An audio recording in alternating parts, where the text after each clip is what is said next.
Good morning. We're on. I always say it's always a little bit too early for me to be doing this on a Sunday, but right now that's not up to me. Dog woke me up again. She wanted to go outside. I got my workout in. So I'm up. I may take a nap, but I'm up. So we are going to get right into it. I'll give you updates later, if that makes sense. Not much has really changed that much, but I'm going to the stars of the episode today. But it is Sunday, January 21st, 2024.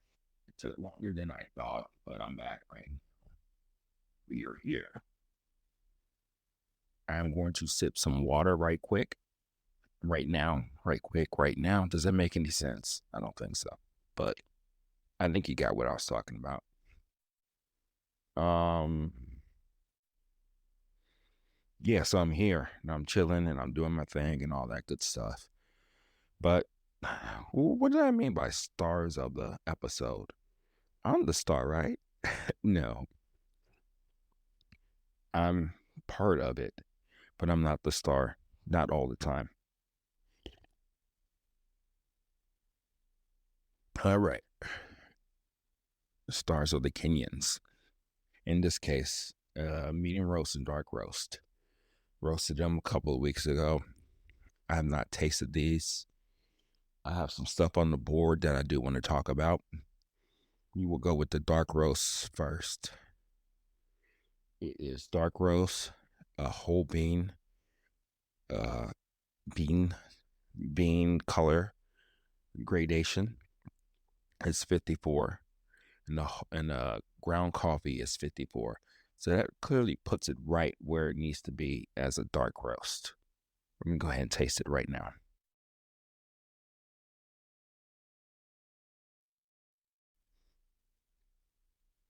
Not tasting much of anything. I do taste a little bit of fruit, red fruit. It does taste a little smoky, actually.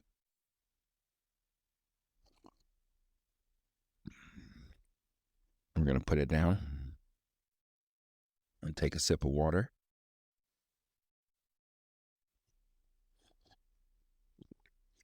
All right. Now we're going to drink the medium roast.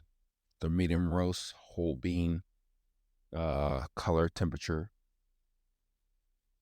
was 58, which is a little alarming, but that's still at the outer temperature. I mean, not temperature, but uh, rating of the bean color. So that puts it at a dark. But as a ground coffee, which you actually taste, it's a 65. So that's not bad, actually. It is a 7 point spread, which sometimes means good or bad, you know? Like the roast, like what that means sometimes is that here's the thing with roasting. It when you put the beans inside of a roaster, it's at a certain temperature. And in my roaster, it is convection, but it's mostly conductive, meaning that the uh the heat source is of the material of the roaster. And the heat source comes from the bottom and it heats up the drum. So that's the thing that first gets the heat. And when it does that, then you're cooking the outside first. And then throughout the roast, what you try to do is try to hit it high most of the time or hit it at a consistent basis. And then you work on trying to develop the interior of the bean too. You don't want it to be a big spread, kind of like how this one is. But in this case, that may just be okay. And even when it says 65 for a rating, interior is probably even higher, but mixed with the outer bean temperature, that's what it comes out to. So let's go ahead and taste it real quick.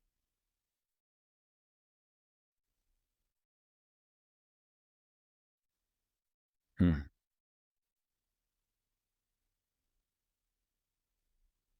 I don't taste anything right now. I don't know what that means. Oh my God. 2 weeks already. So 2 weeks is long enough for it to degas. Yes, granted, I did have the top on them. And then when I took off the top, yes, last night, I did get a little bit more of a release. So we shall see. But right now, Papa's not happy. Why do I say that? Certain coffees, yes, they are cheaper than others, and some of them are more expensive. They're more expensive sometimes because of the processing, the region that they're actually, making the coffee and all that good stuff. Sometimes they're more expensive because of fermenting or the what's the best way to say this? Um, the exoticness of them. And for the longest, African coffees have been exotic, right? They have big bold flavors most of the time. They're not like one notey. They're saying many different things to you. But in this case, I'm not tasting shit. I'm really not. I'm not trying to say that to not curse or whatever, but I'm not really tasting anything with these coffees right now.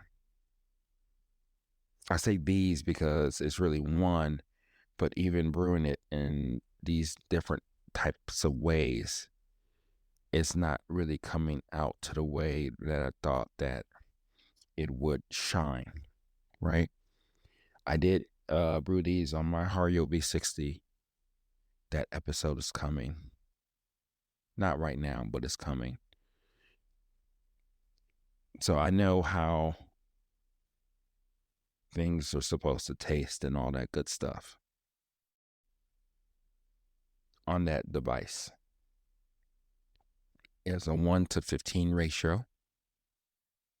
The dark roast was a little bit higher up in the bed of the coffee, so extraction could have been a little lacking. But again, it's dark roast, so it doesn't need that much. That much.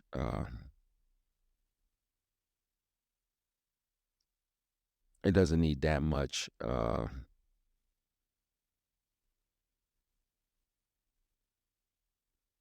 exactness when it comes to brewing the coffee because it's going to extract very well most of the time.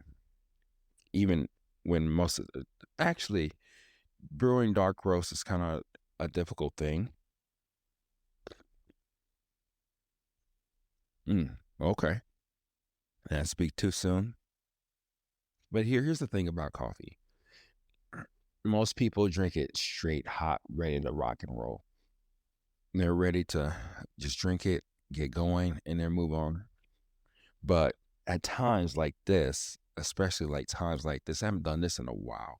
Actually, I do this every time when I drink coffee, but to really take my time and sip it and enjoy it, that takes time because to me and to a lot of other people, the coffee gets a lot better when it cools. That's not necessarily when most people drink it. They like it piping hot. But in my case, I like it when it starts to cool down. There we go. Something's coming. And I like the fact that it starts to tell a story when the flavors they become more pronounced. I think a lot of times when we do drink beverages, especially hot ones, you tend to get it very it's very muddy type of taste to it. And it's hard to really analyze the coffee. That's why cupping is important, right? It is to an extent. That's why they wait till it gets bone cold. But again, majority of people don't do that. But me being a avid coffee drinker and liking the taste of coffee, I have to go into that journey like that. I have to like take the time that it takes in order to see really what the coffee is saying to me. So for now, this dark roast is starting to open up.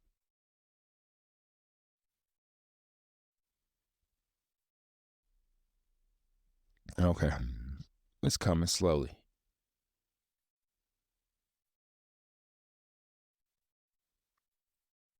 Okay. Here we go. Here's the more. Oh shit. Did I mix them up? Yeah. Okay. That was the medium roast that I just sipped. That started to come alive a little bit. Here's the dark roast.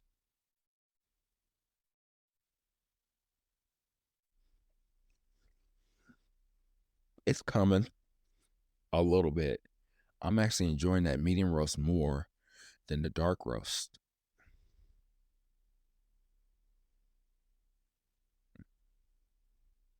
Hmm. I didn't think that was going to be the case. When I first tasted this coffee as a medium roast or light roast, it wasn't exciting. It really didn't say anything. But now, as I'm drinking right now, as I say that right now, it's one of those things that's really coming alive as I speak.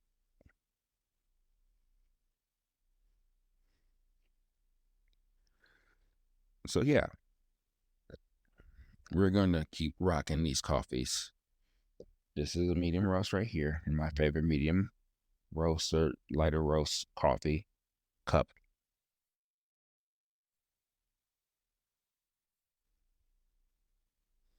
Yeah, there's acidity on it. It's not harsh.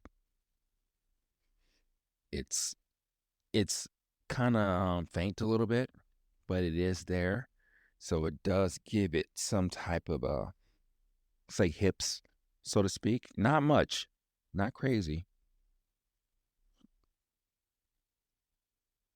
It was very pleasant coffee.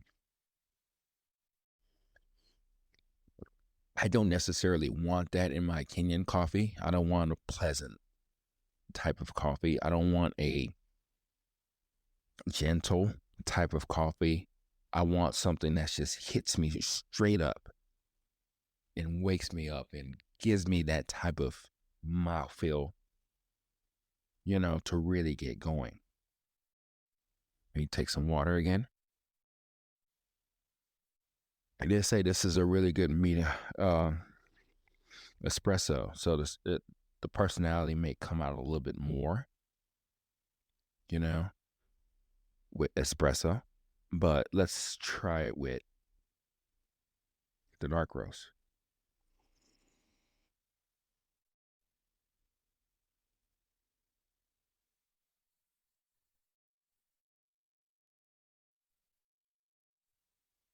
It's kind of there.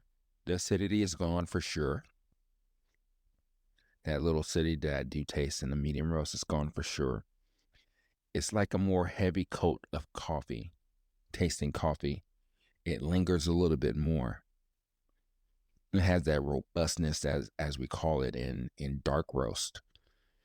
And there's a hint of red fruit inside of the coffee. Again, that's why it's very hard to describe coffee sometimes, but I'm giving you from my perspective of what I'm tasting right now live. And this dark roast,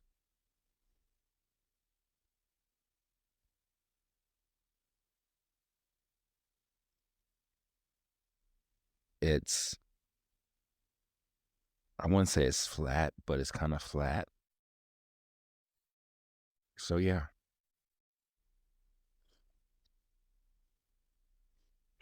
Again, that's a 54-54.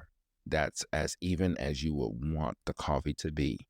That means the inner and outer being, or as in sync as it can possibly be.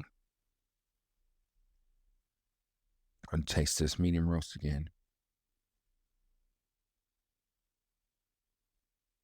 Mm, okay.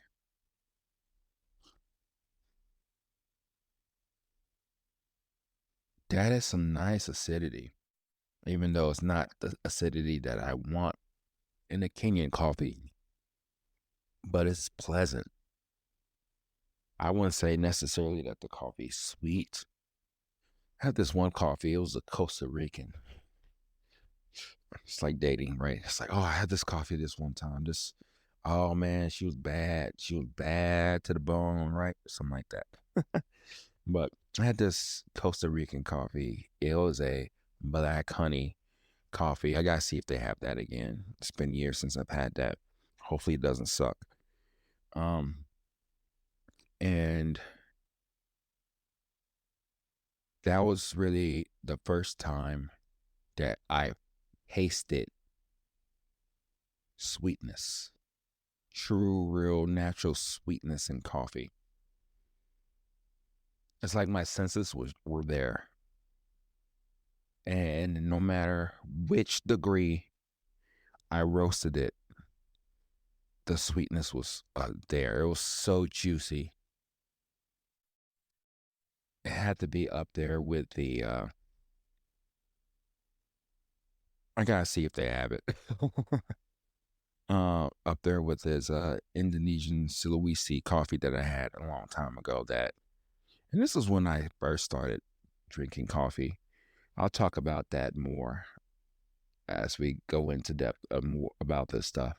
But no matter, I think that was really the first time, but this is the probably second time or real time that I actually noticed the sweetness of what people have talked about in coffees, you know, so to speak. It's a world of magic when you taste something. You I wouldn't even say it's a perfect balance, but it was a balance of sweetness and acidity, and it was just mind blowing how something can really taste that way. It was just quite amazing. You know, like right now, for instance, this is probably not the season to get blueberries anymore. I usually like to get blueberries between September and December. So that stretch, that's when they're the best to me. Right now, all the way through the summer, I call them waterberries because all you taste is just nothing really. And at times people will call that sweetness. But what I like in blueberries, especially it's my favorite fruit, is is truly the balance of them. When you can get that rich, that acidic type of punch, and then that sweetness comes in and it just keeps on going and lingers in your mouth. It's just quite amazing. If you know what I'm talking about, you know what I'm talking about. Just do the contrast of taking or eating a blueberry in January, and you will see that is not the same. It tastes like water. In that case, as I drink water to like clean my palate as I go back and forth between this medium and a dark roast Kenyan coffee, it was not inviting. You know, it was not cool. It pissed me off actually. Something so simple and so first world problems, right? That something like that could piss me off. But it did because it had no soul. And that's kind of like what I'm talking about with coffee when I can get really deep into really just sitting there and enjoying it and seeing what it can do for me, right? So, what we're going to do right now is we're going to talk about my ketchup. And then we're going to conclude because the coffees should be more so at room temperatures. And then we'll get a clearer view of what we're tasting. So this week, what happened this week? I know Thursday we talked a little bit, but what ended up happening too was that somebody did reach out to me from Amazon saying that they're going to be my representative. And excuse me, and they were going to help me for 90 days to get my stuff going. What they did tell me, which is really cool, is that I I don't need to worry about getting the brand registry up right now. I can move forward with the other stuff that I'm trying to do, like the listings and the pictures and the ad, and then I can get all the other stuff in order to get going. So that was really helpful. So that's what I ended up doing. So I was gonna go to the warehouse where the coffee is going to be shipped from to Amazon, and uh, but I didn't because my brother has a photo box, photo booth for like small little product photography, and I just actually got rid of most of my photography stuff. That stuff sold a couple of weeks ago, and I'm glad for it. But I just needed something like quick and easy, dirty, so I could just turn on and move on and go from there. So, so I ended up buying a photo booth, so to where I can just literally turn on a light, and then I can take some pictures, and then I can send off to the fiber guy. I did look at some of this other stuff, kind of gauge and understand what I want the images to look like. So once I get a couple of more images under my belt, you know, and then we can go from there. And then it works a lot better when you close the front of it because it has some more reflective stuff to where it can put light back into the package in the front. So it does eliminate most or all of the shadows. So yeah, so we're going to see how that works out. I'm going to fill it up a little bit more, get it really full to the 2 pound mark, take a couple of those pictures, probably turn it to the left or right a little bit, get some of the 12-ounce bag, play around with that, and then do also the sample bags, uh, things that I can work on from there. But other than that, that's what I got going with that. So I'll be working on that today. YouTube is going okay. Um, it's hard work. It really is hard work. So I'm trying to figure out a system schedule in order for me to be more productive. So, and it's interesting because if you really start to like pull back your entertainment hat and put on your creativity and on business hat, and when you watch videos, you start to see a pattern. And the pattern is B-roll. B-roll is the name of the game, truly. Of course, it is important of what you actually say, but not everybody has uh, YouTube Premium in a case where you can sometimes, a lot of times, you can just watch a video or not watch a video, push play, and you can listen to what they're saying and not worry about the visuals. But since majority of the people don't have YouTube Premium, they're watching the video. And the reason why that is important is because they are truly watching the video. So if your video is not saying much of anything, or even if it is, it has to be visually appealing. That's one of the reasons why I've been taking a really big push or hit in order to um in order to get my office space looking the way that it needs to. so it can be visually appealing, where I can do different multiple views. So then I can change it up. But again, a lot of things that I'm understanding now is B roll.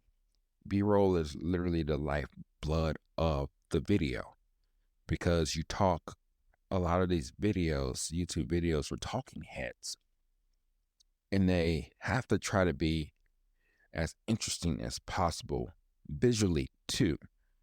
So, yeah, so it's one of those things that I need to analyze more, understand more. So I did spend quite a bit of time this past week working on taking B-roll and then kind of getting an idea of what's going on and all that good stuff. So it's a work in progress. Eventually, yes, I will get a service like Storyblocks because they have tons of B-rolls and transitions and all that stuff. But I need to use the program a lot more in order to understand where I'm deficient in it, where I can get better, and then also where it makes sense for me to make a purchase on this stuff as I get more in depth of what's coming. Right. So again, I'm overwhelmed with a lot of it, but now things are calming down and we will go from there. And one thing I did realize, I think it's just because I'm just used to podcasting, or it does have an element of the unknown. I'm not showing my face, but I'm very comfortable around this stuff. It's been 3-4 months that I've started this, and it's been going great, right? But whenever I do a video, like I rehearsed my last one and then started to say it, it's a big difference between when I rehearsed it on a podcast that I haven't posted. Probably won't post that one. And then when I post, I spend time working on, you know, it was a different experience. It was something that was interesting, and that's one thing that I need to realize that I have to understand and go from there. But I think it will get better. I have to think about this as more talking to a friend or talking to my brother about coffee. And I think that's going to help out quite a bit in me presenting myself in the best light, and that you can really understand what I'm saying, and that you get that personality and won't be dull. But again, I'm going to have to be making a lot of crappy videos and just putting them online and figuring that out. And then once I get that going, then I can worry about um stuff that I also have to take in consideration. So yeah, so that's what we got going. I will keep it moving. So let's finalize these coffees real quick. This is the medium roast again.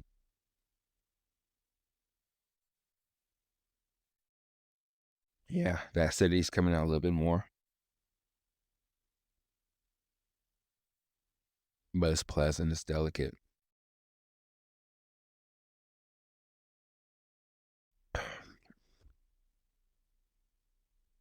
The fruit taste, so to speak, sweetness is there, but it's not there as much. I wonder how I can bring that out a little bit more. These are about 10 to 11-minute roast. Slightly on the long side, I guess, but yeah, so we shall see. I think the next ones they're gonna get their each 300. I may roast that soon so I can get some more data points and all that stuff. And yeah, but I think it's worth me talking about them a little bit more as I'm talking about it right now, you know? But yeah, uh-huh. Let's try that real quick. Okay. Let's try the dark roast real quick.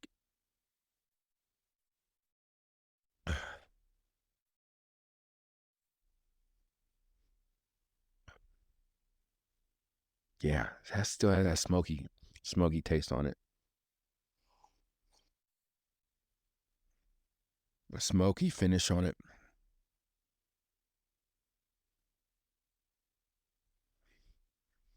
A little fruit, but we'll see. But let's try some real quick. I don't know how well this is going to work. We're going to do a double. Let's do a double. Just bear with me. I may cut some of it out so you won't be listening to me. Okay.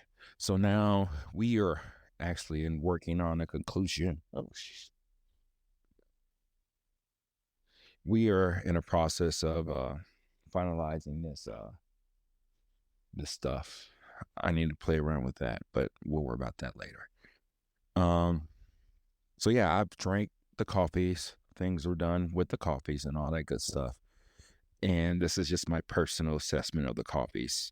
And this is more so a recap. I'm actually doing a podcast right now. So if you want to go to it, I will link it later so you can see me or hear what I'm talking about. But in this podcast in particular, I'm talking about the Kenyan coffees. So in the Kenyan coffees, I really worked on trying to make two different coffees.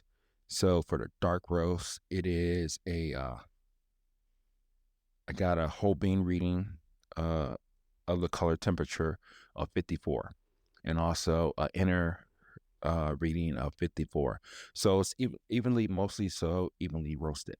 So one thing that we did also work on is the medium roast, and the medium roast is a 58 whole bean temperature, and then for the other one, it was the ground coffee is 65 degrees, 65 grading. So it's more so like a medium roast. So I'm actually in the conclusion of it, but right now the medium roast is has low soft acidity, if that makes sense. A little bit of fruit. It does come through a little bit. So that has made me a little bit more happy with the way the coffee's turned out. I will try as a dark roast, as a espresso. And I made this on my Hario B60. Let me show you the Hario B60 real quick. I don't know if you know what this is, but this is it right here. You put the coffee up top and then it drips down either to a cup or to a vessel. So so yeah. So the next coffee is the medium roast. And dark roast. And the dark roast came out okay. It's more smoky. The flavors are muted. There's a little bit of fruit in it. And that's one thing that I'm trying to decipher a little bit more. And these coffees are room temp right now. And that's really the best time to really taste them to see what you're dealing with. And I thought I will actually like the dark roast a lot better. Mm. But no, that's it tastes like a dark roast. And a lot of times, one of the coffees I have too is called Contagious. And usually, this coffee is done relatively well. You can really taste the acidity, but it's very muted. It's like the best way to to to get you to understand what I'm talking about. It's like when you put like a cherry, for instance, in a pot and you start to cook it. Now, and the longer you cook it before it actually gets charred, you it somehow gets a lot sweeter, sugars and all that good stuff. But you can take it to a point where it's too much. But as you keep like cooking a fruit, it develops a different type of enhancement of the flavors, you know? So that's kind of like what usually happens with African coffees as I roast them darker. But in this case, this coffee doesn't taste like anything. It tastes like it's just a regular any coffee. you know, dark roast. So I'm not too happy about it, but again, we'll try it as espresso. We'll try that next, and I will give you more of that information as we go from there, you know. But yeah, so this is more so a quick recap of showing you what I've tasted already. And we're going to taste more coffees, the same coffees, but differently. And we're just going to go all out. We're just going to we did the Hario B60. And the next thing is probably going to be a French press. And then after that, it's going to be espresso. I'll probably do espresso later today. And then just keep going, stay caffeinated and all that good stuff. So I'll talk to you later. Bye. Yeah, so that's the YouTube stuff that I'll be doing later on. I'm glad I did it anyway. But you see how I'm different a little bit as I talk about that. But again, it's going to get better. Keep talking in front of the camera. And it doesn't even have to be something I post. I just need to just get more reps in the tank, just like I do with these podcasts. So I think that's it. It's 40 minutes long enough. You hear me ramble, but this one's mostly about coffee. So I'm sure some of the people who listen or don't, like, finally, he's talking about coffee, not rambling about nothing. But it's all good. That's what we're talking about right now. And I will check you out later on Thursday. We'll see where we're at with all this stuff. Talk to you later. Bye.